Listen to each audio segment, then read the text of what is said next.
নবম শ্রেণীর প্রিয় ছাত্ররা, আমার বাংলা কবিতার অডিও ক্লাসে স্বাগত। আমি তোমাদের যেমন বলেছিলাম আকাশে 7টি তারা এই কবিতাটি পড়াবো। তোমরা এই ছুটির সময়টা, মানে এটাকে তো ছুটি হিসাবেই ধরে নিচ্ছি আমরা বাধ্য হয়ে, খবরের কাগজ, বইপত্র এই সমস্তগুলিও পড়বে। তাহলে দেখতে পাবে বাংলা সাহিত্য সারা পৃথিবীর মধ্যে বেশ গর্ব করার মতো সমৃদ্ধ এবং শক্তিশালী। সমগ্র বাংলা সাহিত্যে জীবনানন্দ দাশ একটি বিশেষ নাম। তিনি একটা বিশেষ ধরন বা নতুন দিক নিয়ে এসেছিলেন।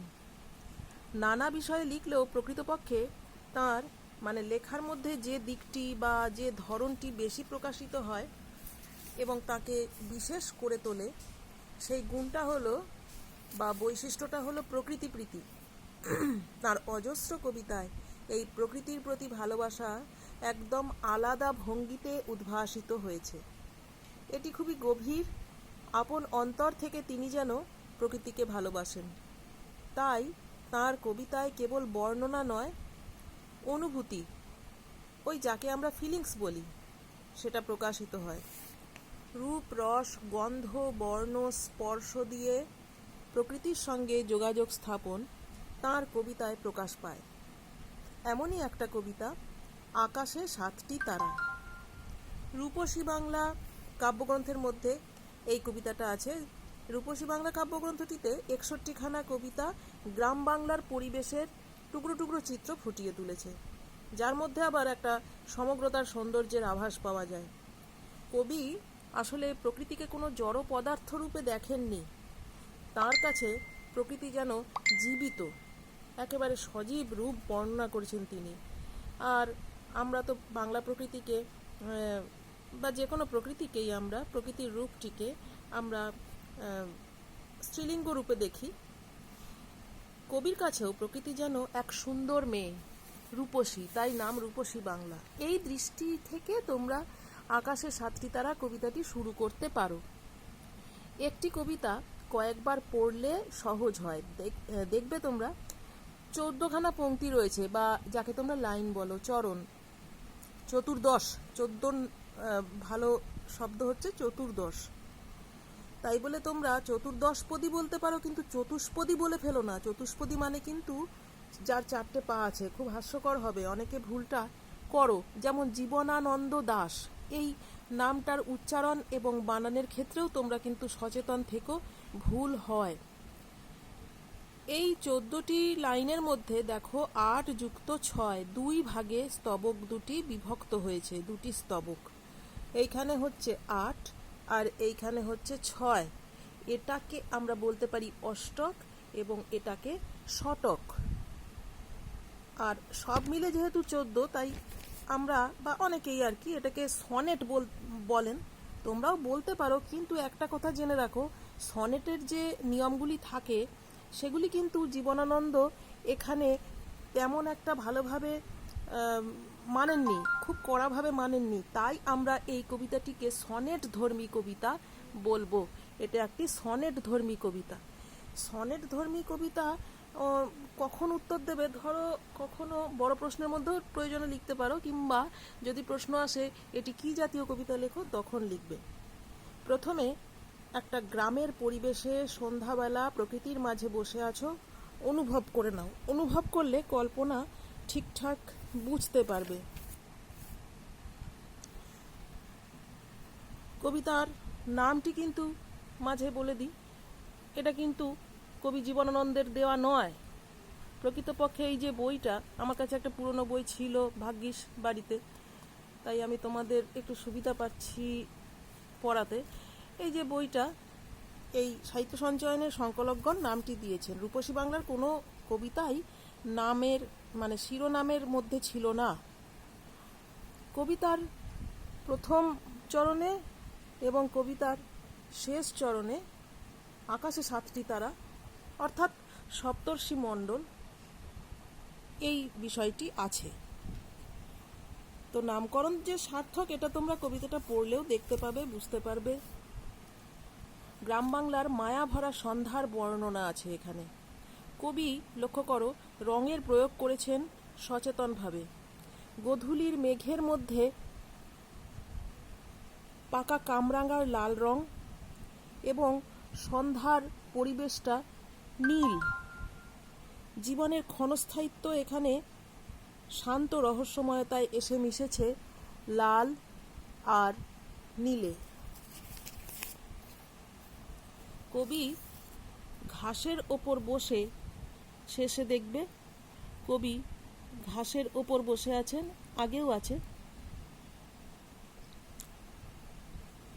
এবং তিনি ঘনায়মান সন্ধ্যা পর্যবেক্ষণ করছেন আর তার সৌন্দর্য থেকে একটি একটি করে তুলনা, চিত্রকল্প মানে কল্পনা গড়ে তুলছেন। সমস্ত অনুষঙ্গগুলি বা উপাদান মানে মেটেরিয়ালস একদম বিশেষভাবে নজর করো, গ্রাম বাংলা থেকে সংকলিত বা গৃহীত।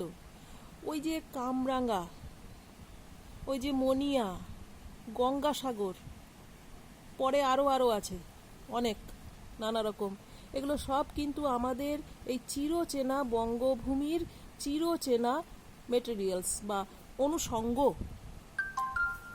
প্রথম তিনটি পংক্তিতেই আমরা ছিলাম।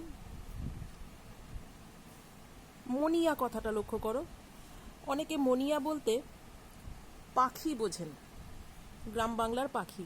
আবার কোনো কোনো বিশ্লেষক জানিয়েছেন মনিয়া মোটেই পাখি নয়, এটা একটা আদুরে শব্দ যার মাধ্যমে শিশু কন্যাকে বোঝানো হয়েছে। যাই হোক, সন্ধ্যার বিষণ্ণতা কবিকে মৃত্যুর কথা মনে পড়িয়ে দেয় এই ডুবে যাওয়া বা মৃত এই যে শব্দগুলো বা চিত্রগুলো এর মধ্যে। কিন্তু মৃত্যু প্রকৃতির সৌন্দর্যকে মলিন করতে পারে না। স্বপ্নময় পরিবেশ, রক্তিম আভা নিয়ে কামরাঙার মতো লাল মেঘ দিগন্ত রেখায় সাগর জলে ডুবে যায়। আসলে সন্ধ্যায় সূর্যের আভাটুকু মিলিয়ে যাবার চিত্র এটি।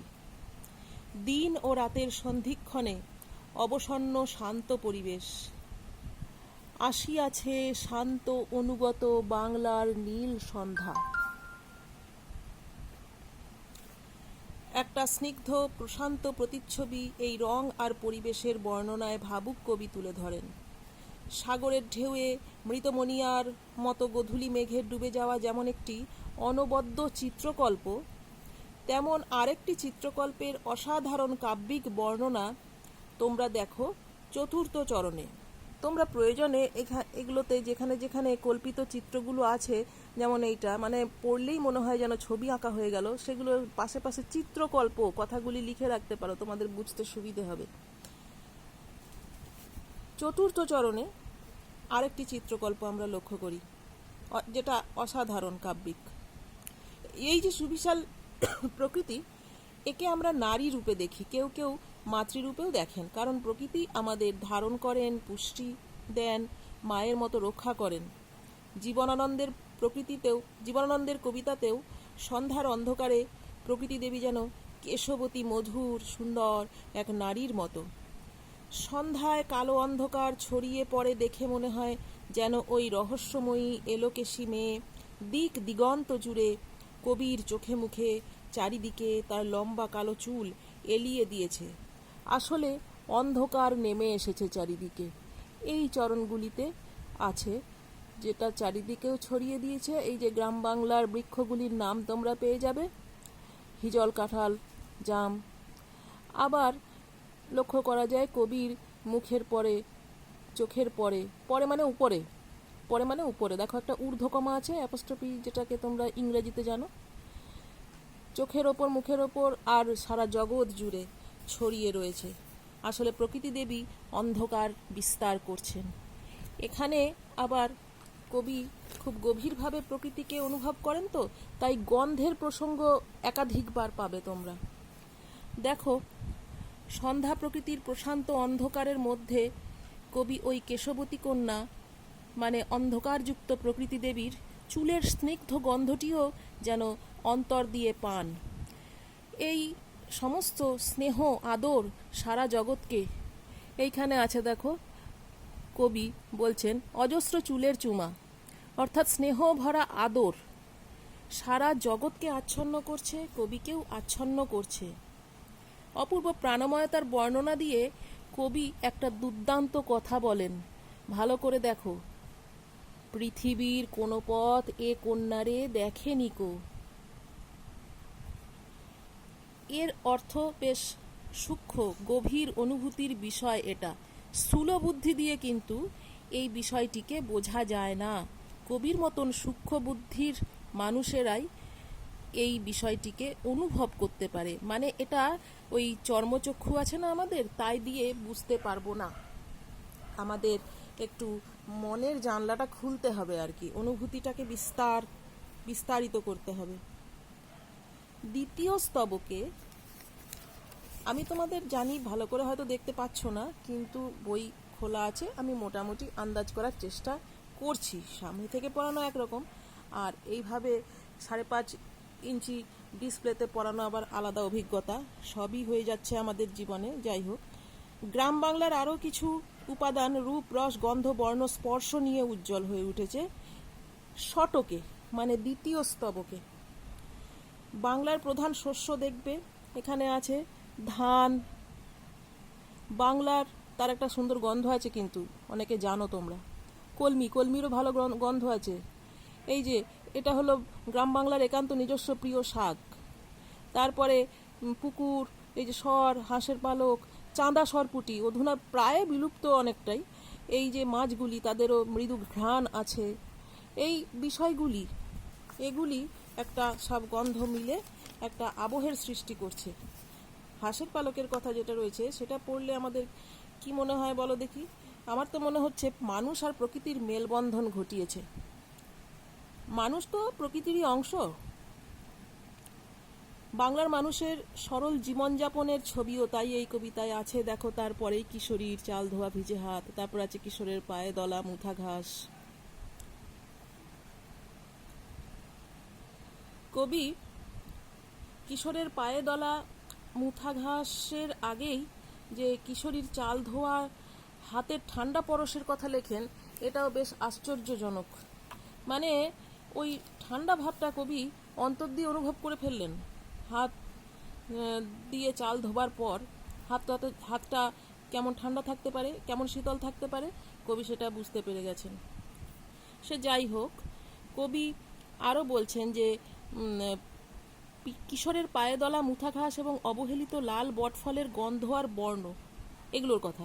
এখানে কবি প্রকৃতির যন্ত্রণাটুকুকে আভাসিত করছেন। তিনি প্রকৃতির মাঝখানে এক ক্লান্তিময় নীরবতা, ব্যথিত গন্ধ টের পান সন্ধ্যাবেলায়। তোমরা টের শব্দটা খেয়াল করো। এই যে টের কথাটা একদম শেষে আছে, ক্লান্ত নীরবতা, ব্যথা, এই যে লাল রং, এগুলো খেয়াল করো। টের মানে হচ্ছে অনুভূতি, দেখা নয়, শোনা নয়, টের পাওয়া। মন থেকে গভীরভাবে কবি বুঝতে পারছেন পুরো বাংলার প্রাণটাকে কবি বুঝতে পারছেন। এই কবিতাটা আসলে বাংলার প্রাণ নিয়ে লেখা। আকাশে 7টি তারা হলো নেপথ্যে রয়েছে, মানে ব্যাকগ্রাউন্ডে রয়েছে, যেন নীরব সাক্ষী। আর আকাশে 7টি তারা পটভূমির সঙ্গে, বাংলার পটভূমির সঙ্গে মিশে গিয়ে পাঠক চিত্তের আকাশে অমলিন উজ্জ্বলতার মধ্যে দিয়ে যেন স্পষ্ট হয়ে গেল। তাই তো নামকরণটা সার্থক, বলছিলাম না? আর আকাশে 7টি তারাকে সাক্ষ্য রেখে গ্রাম বাংলার গাছপালা, লতা, গুল্ম, ঘাস, ফল, মাছ, মেঘ, হাঁস, সাগর, পাখি, এই সমস্ত সব কিছু মিলেমিশে একেবারে একটা অপূর্ব শোভা, অপূর্ব সৌন্দর্য নীল, লাল, কালো বর্ণের মধ্য দিয়ে ফুটিয়ে তুলেছে। এই হলো আকাশে 7টি তারা।